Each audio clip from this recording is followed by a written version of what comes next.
Hello students, मैं English classes से PP sir. जैसा कि आपको पता है हमारा प्लेटफॉर्म है एकेटी लाइव ऐप। रोज़ाना हम लोग सेल्फी कर रहे हैं। अब तक हम लोग 6 सेल्फी कर चुके हैं कंटिन्यू। आज नंबर है सेल्फी नंबर 7 का। चलो करके देखते हैं। सेल्फी नंबर 7 में क्वेश्चन नंबर 1 और 2 दोनों में आपको क्या पता करना है? एरर पता करना है। चेक करके देखो फटाफट से। पहला क्वेश्चन कह रहा है Nalini says she is living in Chennai since 1991। Check करके देखो, मैंने एक दिन आपको सेल्फी करवाई थी जिसमें फॉर सिंस वाली कंडीशन को बताया था क्वेश्चन के हिसाब से कि जहाँ पर सिंस फॉर वाली कंडीशन बनती है वहाँ सब्जेक्ट के बाद has been have been according to subject verb में क्या लगता है? आईएनजी। अब आप चेक करके देखो फटाफट से, यहाँ पर क्या लग रहा है? इज लगना क्या चाहिए सब्जेक्ट के हिसाब से? हैज़ बीन हैव बीन, क्योंकि आगे सेंटेंस में क्या आ रहा है? सिंस। तो सी अपने आप में सिंगुलर है, सी सिंगुलर है तो वहाँ पर क्या आना चाहिए? Has been. और हैज़ बीन के साथ वर्ब में क्या आना चाहिए भाई? आईएनजी। तभी तो वर्ब में क्या लग रहा है? आईएनजी। तो इसका मतलब आंसर कौन सा होगा इसका? बी।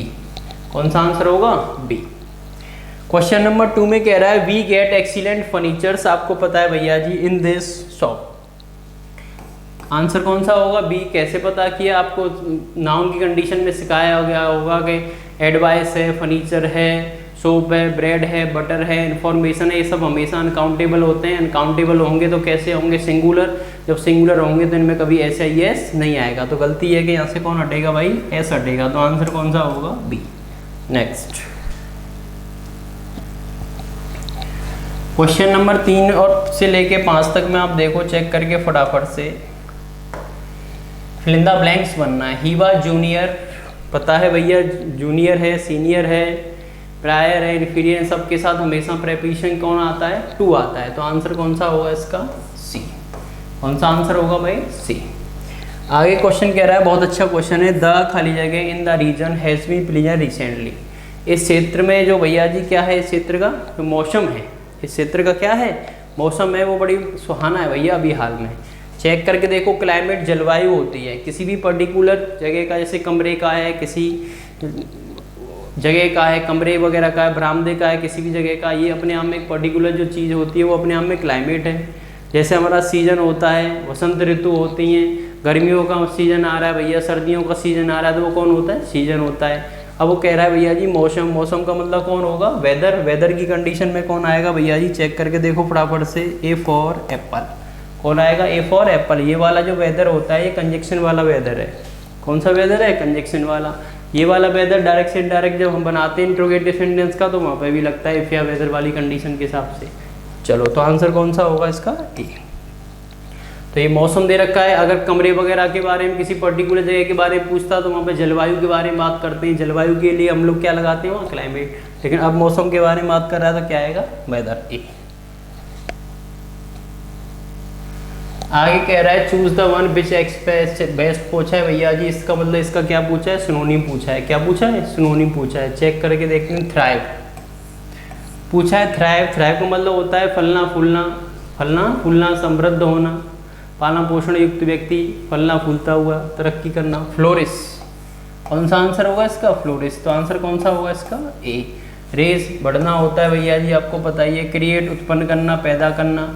डेस्ट्रॉय क्या होता है? नष्ट करना। डेस्ट्रॉय क्या होता है? नष्ट करना। तो इसका आंसर कौन सा होगा? A for Apple. एंग्विश, पीड़ा, दर्द। एंग्विश माने कौन होता है? पीड़ा, दर्द।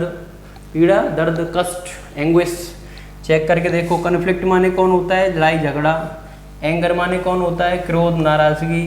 एगोनी, विडम्बना, कष्ट, दुख। तो आंसर कौन सा होगा भैया? सी फॉर चिंडी। ट्रबल माने कौन होता है? परेशानी। ट्रबल माने कौन होता है? परेशानी। तो आंसर कौन सा हुआ? सी। चलते हैं आगे। बार बार आपसे बोल रहा हूँ ये सारे के सारे क्वेश्चंस वो हैं जो एग्जाम में आ चुके हैं, तो आपको इन चीज़ों को समझना है और सीखना है। क्या पूछा है इसका? अपोजिट पूछा है। क्या पूछा है भाई? अपोजिट पूछा है। क्या दे रखा है? परमिट। परमिट लागू करना किसी भी व्यक्ति को।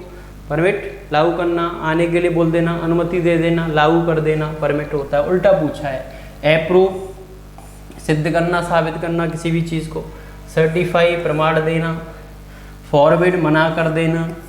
तो परमिट दे दिया, आने के लिए बोल दिया, अब मना कर दिया है तो नहीं आना है, तो इसका मतलब इसका एंटोनियम हो गया फॉरबिड।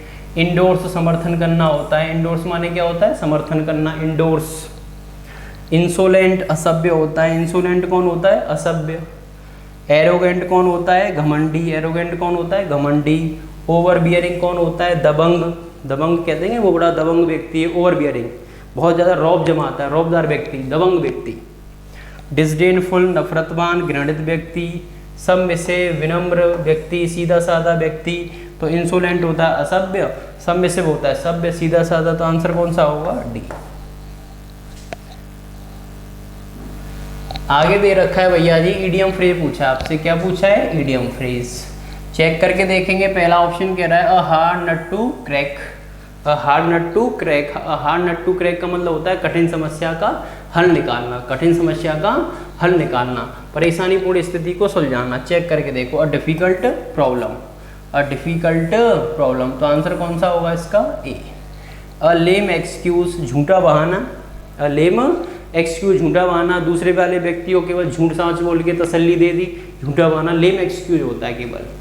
तो चेक करके देखेंगे फटाफट से।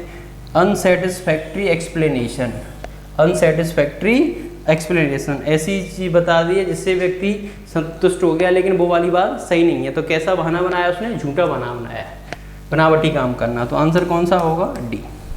चलो कह रहा है इम्प्रूवमेंट करना है। चेक करके देखो। टीच यहाँ पर भैया जी क्या दे रखा आगे? One of. वन ऑफ के बाद आने वाला हर कोई नाउन कैसा होता है? प्लूरल।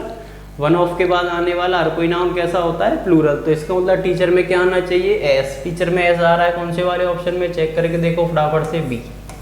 तो आंसर कौन सा हुआ? बी। ये कॉन्सेप्ट होता है कि वन ऑफ के बाद आने वाला हर कोई नाउन या प्रोनाउन कैसा होता है? प्लूरल, लेकिन वर्ब हमेशा सिंगुलर। तो आंसर कौन सा होगा? B. If I had gone to Mumbai I would surely bring your books. अगर मैं मुंबई गया तो मैं आपके लिए जरूर किताब लेकर आऊँगा। तो एक बात बताओ फटाफट से, हेड किसको दिखाता है? Past perfect. पास्ट पर कंडीशनल सेंटेंस पढ़ाए जाएंगे आपको, आपने पढ़े भी होंगे भैया जी। तो पास्ट परफेक्ट का मतलब हेड आता है, इफ वाले में हेड आता है तो दूसरे वाले में वुड हैव आता है। वुड हैव और वर्ब की थर्ड फॉर्म। कुड हैव भी आ सकता है वर्ब की थर्ड फॉर्म, माइट हैव भी आ सकता है वर्ब की थर्ड फॉर्म, लेकिन ये सारी कंडीशन सेंस के अकॉर्डिंग आती है। अब आप चेक करके देखो फटाफट से। यहाँ वुड हैव वर्ब की थर्ड फॉर्म दे रखी है, कुड है वर्ब की थर्ड फॉर्म दे रखी है, माइट है वर्ब की थर्ड फॉर्म दे रखी है। अब तीनों ऑप्शन हैं ये देखा जाए तो। अब हम सेंटेंस का सेंस चेक करेंगे। कुड कहाँ आता है? जहाँ पॉसिबिलिटी को दिखाया जाता है, सकता शक्ति, जहाँ पर 100% पॉसिबिलिटी को दिखाया जाता है कि अब वो वाला काम होने के भैया जी थोड़े बहुत चांस हैं, वह माइट की कंडीशन लग जाती है। फ्यूचर की कंडीशन से जोड़ा जाएगा उस वाले को, तो वहाँ क्या लगा देते हैं? वुड। अब क्या कह रहा है? अगर मैं मुंबई गया तो मैं तुम्हारे लिए किताब लेकर आऊँगा। गा गी का मतलब किसको दिखा रहा है? वो फ्यूचर को दिखा रहा है। फ्यूचर को दिखा रहा है तो वहाँ पर क्या होना चाहिए? वुड है प्लस वर्ब की थर्ड फॉर्म आनी चाहिए, लेकिन यहाँ केवल वुड दे रखा है। तो आंसर अब कौन सा होगा? चेक करके देखो। Would have surely brought, verb की थर्ड फॉर्म लग रही है, तो आंसर कौन सा होगा? ए। क्लियर? चलो आगे क्या रखा है? My friend went abroad last week. Went लग रहा है, एब्रोड लग रहा है भैया जी। चेक करके देखो, एब्रोड के साथ कोई प्रीपोजिशन आता नहीं है। लास्ट वीक दे रखा है। लास्ट वीक जहाँ लगता है वहाँ हमेशा और हमेशा सब्जेक्ट के बाद वर्ब की कौन सी फॉर्म आती है? Second form. तो ये वर्ब की कौन सी फॉर्म है भैया जी? Second form. तो इसका मतलब सेंटेंस बिल्कुल सही है। तो आंसर कौन सा हुआ? No improvement. कौन सा आंसर हुआ? No improvement. वन वर्ड बताना है, चेक करके देखो। अ प्रोफिशिएंट पब्लिक स्पीकर, बहुत ज़्यादा अच्छे से बोलने वाला आम जनता का स्पीकर होता है ओरेटर, वक्ता। ओरेटर कौन होता है भाई? वक्ता होता है। ओरेटर कौन होता है? वक्ता। चलो नरेटर जपने वाला होता है। नरेटर नरेशन पढ़ते हैं आप, डायरेक्ट से इनडायरेक्ट करते हैं, बोलने वाला जपने वाला। ओरेटर वक्ता होता है। आर्बिट्रेटर कौन होता है? मध्यस्थ, बिचौलिया, पंच, जो दो लोगों के बीच में, दो पार्टियों के बीच में झगड़े को क्या करता है? सुलझाता है, आर्बिट्रेटर होता है। क्यूरेटर, म्यूजियम वगैरह का, लाइब्रेरी वगैरह का जो अध्यक्ष होता है उसको क्या कहते हैं? क्यूरेटर, संग्रहाध्यक्ष। म्यूजियम वगैरह का जो अध्यक्ष होता है उसको क्या कहते हैं? क्यूरेटर, संग्रहाध्यक्ष। अनफेयर एडवांटेज, गलत तरीके से लाभ कमाना। For members of one's own family, OWN है, ये याद रखना, और लिख रहे हैं ओन फैमिली। तो गलत तरीके से लाभ कमाना, अपने घर वालों को भैया जी समर्थन देना, गलत तरीके से काम करना, कौन होगा? नेपोटिज्म। चाचा भतीजावाद होता है, पक्षपात काम करना, गलत तरीके से काम करना, उसको लाभ कमाना, नेपोटिज्म होता है चाचा भतीजावाद।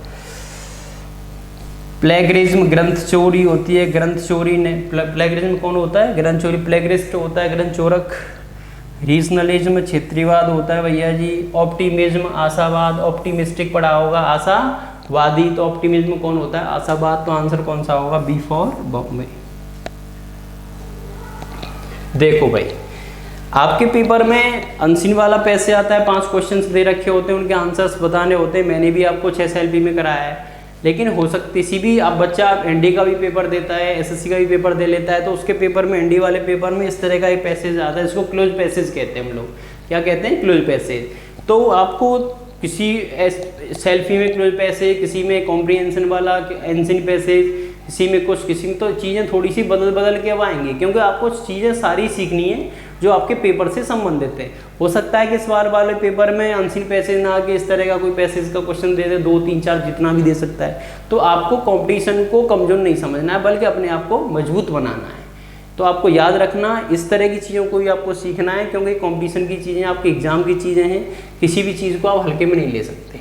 क्या कह रहा है देखो फटाफट से पॉइंट, जहाँ जो पॉइंट दे रखा है उसी वाली लाइन से मतलब रखना है तुम्हें, बाकी पैसे से को मतलब लाएंगे। केलो, वन रेनी डे, एक बारिश के दिन, आई वॉच्ड अ नेबर, मैंने अपने पड़ोसी को देखा। वॉच अपने आप में एक ऐसी वर्ब है जिसके साथ में अगर मेन वर्ब की फर्स्ट फॉर्म आती है तो उसमें हमेशा क्या लगेगा? आईएनजी लगेगा।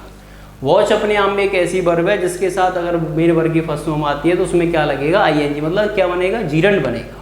अब यहाँ पे 16वां पॉइंट दे रखा है, तो 16वें पॉइंट में 4 ऑप्शन दे रखे हैं।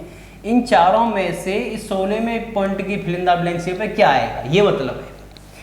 अब ऐसी करके एनडी में आता है, एसएससी वगैरह में आता है, तो उसका मतलब यह, जैसे यहाँ 17 दे रखा है, जब 17वां क्वेश्चन खुलेगा तो उसमें 4 ऑप्शन दे रखे होंगे। उन 4 ऑप्शन में से 17 की जगह पर सेंटेंस के सेंस के अकॉर्डिंग क्या आएगा, वो भरना होता है। अब हम चेक करके देखते हैं कि यहाँ पर 16 की जगह पर इन चारों में से क्या आएगा। तो वॉच के साथ में अगर यहाँ पर कोई मेन वर्ब आती है तो उसमें क्या लगेगा? आईएनजी लगेगा। क्या लगेगा? आईएनजी। चेक करके देखो, यहाँ पे 2 दे रखा है, इनफिनिटिव बन रहा है, गलत। यहाँ पे बीइंग लग रहा है, गलत। यहाँ पे वॉच स्ट्रगलिंग दे रहा है, जीरंड बनेगा, तो हेल्पिंग वर्ब नहीं आएगी उसके साथ। तो आंसर कौन सा होगा? ए। तो याद रखना हमेशा और हमेशा, आपको जिस लाइन में पूछा उसी वाली लाइन से मतलब रखना, उस वाली लाइन का क्या सेंस निकल के आ रहा है, वो 4 ऑप्शन में से कौन सा ऑप्शन सही सटीक है सेंस के हिसाब से, वो उसका आंसर होगा। तो इसका आंसर कौन सा हुआ? ए। तो सारी चीज़ों को सीखना है, जो आपको नहीं आता वही आपके एग्जाम में आता है, याद रखना हमेशा। तो किसी भी चीज़ को अगर सीखने के लिए आपको मशक्कत करनी पड़ रही है, मेहनत करनी पड़ रही है, तो आप समझ जाओ आप सिलेक्शन की तरफ बढ़ रहे हैं, ये हमेशा याद रखना। क्योंकि आपको वो चीज़ सीखनी है जो आपके पेपर में आती है, तो उसको सीखने के लिए आपको क्या करनी पड़ेगी? मशक्कत। मैं भी मशक्कत करूँगा, मैं ही मेहनत करूँगा तुम्हारे साथ में, और आप मेरे साथ मेहनत करना, दोनों चीज़ें अच्छी हो जाएंगी। चलो भाई, अब देखो ये 17वां क्वेश्चन है। 17वां पॉइंट कहाँ है आप चेक करके देखो, ये रहा, ये। तो अब ये इस वाली लाइन को यहाँ से पढ़ेंगे। I was about to put on my jacket, को भैया जी मैं पहनने ही वाला था, पुट ऑन का मतलब पहनना होता है। एंड ऑफर, मैंने प्रस्ताव रखा, हेल्प, कि कुछ न कुछ मेरी क्या की जाए? सहायता की जाए। कुछ न कुछ मेरी क्या की जाए? सहायता की जाए। तो आप चेक करके देखो फटाफट, कुछ की स्पेलिंग क्या होती है? सम। कुछ की स्पेलिंग क्या होती है? सम। तो यहाँ पर क्या आएगा भाई? सम आएगा। तो आंसर कौन सा होगा? सी। आगे कह रहा है भैया जी क्वेश्चन नंबर 18 में, देखो चेक करके फटाफट से। वेन, जब मैंने उसको कुछ सहायता के लिए बोला, तो वेन द ट्रायो, तिपाया, डिसअपियर्ड, गायब हो गया। डिसअपियर्ड क्या हो गया? गायब हो गया। वो खाली जगह दे रखी है, सम हेजेस, और कुछ झाड़ियों में जाके क्या हो गया? छिप गया। तो इसका मतलब वो पीछे वगैरह जाके छिप गया होगा। कोई व्यक्ति छिपेगा अगर तुम्हारे आगे छिपेगा या पीछे? पीछे छिपेगा भैया जी। तो पीछे की स्पेलिंग क्या होती है? बिहाइंड। पीछे की स्पेलिंग क्या होती है? बिहाइंड। तो तिपाया है, गायब हो गया अचानक से, और कुछ झाड़ियों में जाके, तो बाहर जो झाड़ियाँ थी भैया जी, वहाँ पे जो बाड़ा था उसमें जाके छुप गया। तो आंसर कौन सा होगा इसका? डी। फिर आगे दे रखा है, देखो क्वेश्चन नंबर 19 में, आगे देखो पॉइंट नंबर 19 कहाँ है? यहाँ देखो अपीयर्ड वर्ब की कौन सी फॉर्म है? Second form. पास्ट पे चल रहा है पूरा का पूरा, किस पे चल रहा है? पास्ट पे। चेक करके देखो फटाफट से। सी खाली जगह टू, हैव सॉर्टेड चेक करके देखो फटाफट से। सॉर्टेड वर्ग की थर्ड फॉर्म यहाँ पे हैव के हिसाब से आई है वर्ग की थर्ड फॉर्म। तो यहाँ पे सब्जेक्ट का पास्ट बनना है तो वर्ग की कौन सी फॉर्म चाहिए, सेकंड फॉर्म। वर्ग की सेकंड फॉर्म कौन सी होगी, चेक करके देखो, सीम्ड। वर्ग की सेकंड फॉर्म कौन सी होगी, सीम्ड। आप चेक करके देखो फटाफट से। चलो आगे क्वेश्चन नंबर लास्ट दे रखा है, 20 क्वेश्चन है आगे दे रखा है भैया। ये देखो यहाँ पे भरना है आपको। द टोडलर घुटने के बल चलने वाला अटैच टू डॉग्स लीस, किससे जुड़ गया वो, जो डॉग के गले में जो पट्टी बंध रही थी। लीस माने कौन होता है, जो गले में डॉग के गले में, कुत्ते के गले में जो पट्टी बंधी रहती है, पट्टा कहते हैं उसको लीस कहते हैं, चेन भी कह सकते हैं आप एक तरह से। तो टोडलर घुटने के बल चलने वाला जो बच्चा था, डॉग्स लीस जो कुत्ते की जो चेन थी, पट्टू था, उससे भैया ये अटैच हो गया, जुड़ गया। वाज खाली जगह रनिंग थ्रू मड पडल्स, और वो कीचड़ में आराम से खेल रहा था भैया जी। तो उसको क्या आ रहा था वहाँ, आनंद आ रहा था। तो इसका मतलब क्या आया था उसको, जॉयसली। क्या आ रहा था, जॉयसली। तो ये पहला वाला पैसेज है। ऐसे करके आगे वाली सेल्फी में और भी पैसेज आएगा इसका, दूसरा तीसरा चौथा सब आएगा। तो आपको भैया जी हर चीज़ सीखनी है। क्या करनी है, हर चीज़ सीखनी है। तो इसको आप दोबारा से घर पे इस वीडियो को देखना, दोबारा से करके देखना। कोई भी दिक्कत आती है कमेंट करके बताना। तो आपको वो चीज़ सीखनी है जो आपके एग्ज़ाम में आती है, क्योंकि भैया जी एग्ज़ाम किस हिसाब से आ रहा है इट डजेंट मैटर, लेकिन आपको एग्ज़ाम के हिसाब से आपको मजबूत बनना है अपने आप को। और मजबूत आप उन्हीं क्वेश्चन से बन पाएंगे जिन क्वेश्चनों को करने में आपको थोड़ी सी तकलीफ होती है। जिन क्वेश्चन को करने में क्या होती है, तकलीफ होती है। क्योंकि जब कोई किसी चीज़ को करने में तकलीफ हो रही है तो इसका मतलब हम उस चीज़ में क्वेश्चन को सीखेंगे, और जो चीज़ सीखने वाली होती है वही चीज़ कॉम्पिटिशन की चीज़ होती है। क्योंकि जिस चीज़ को आप सीख रहे हैं तो इसका मतलब आप थोड़ी बहुत अपने सिलेक्शन की तरफ धीरे धीरे करके आगे बढ़ रहे हैं। तो मैं आपसे बार बार यही कहूँगा कि आप वो सारी की सारी चीज़ों को समझें जो आपको सिखाई जा रही हैं। मैं भी आपके साथ में मेहनत कर रहा हूँ, आप भी मेरे साथ मेहनत करें। तो इसको चीज़ को दोबारा से करके देखना, आप बताना। आगे वाली सेल्फी में फिर हम दोबारा से नया पैटर्न लेके आएंगे, नया पैसेज लेके आएंगे, फिर दोबारा से उसको करके देखेंगे। तो आज 10% सुधार हो रहा है तो अगली वीडियो में 20% होगा, 30% होगा। ऐसे ही कर करके हम लोग को 70 से 80% सुधार करना है। और 70 से 80% ही हम एग्जाम में करके आते हैं तो हमारा सिलेक्शन होता है श्योर। 100% करने की कोई आवश्यकता नहीं। बहुत बहुत धन्यवाद। आप लोगों से बोल रहे हैं, जुड़ें और ज़्यादा से ज़्यादा सब्सक्राइब करें। Thank you.